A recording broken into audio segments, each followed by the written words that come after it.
Window shopping muna tayo ng e-bike. Ito tayo doon. Ina naman natin dito sa isa.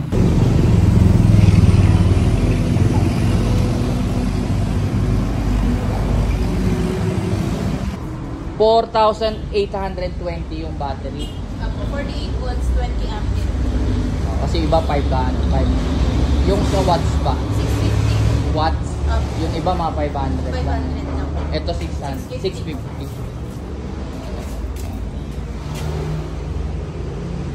Mamaya de-demo naman sa kanya yan.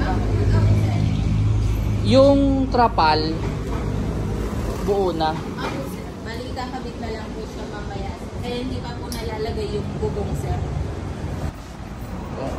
Tayo, ito yung bubong, kakapit, delivery.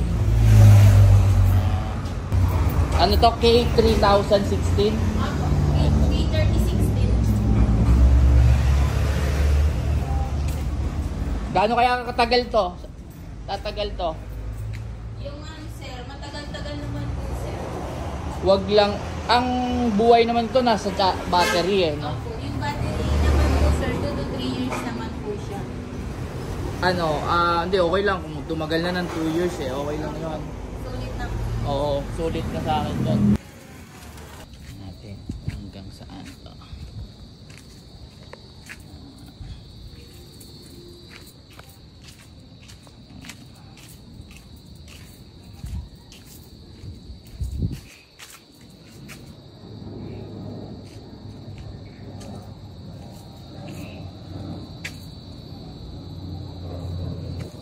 Registered muna natin bukas sa munisipyo.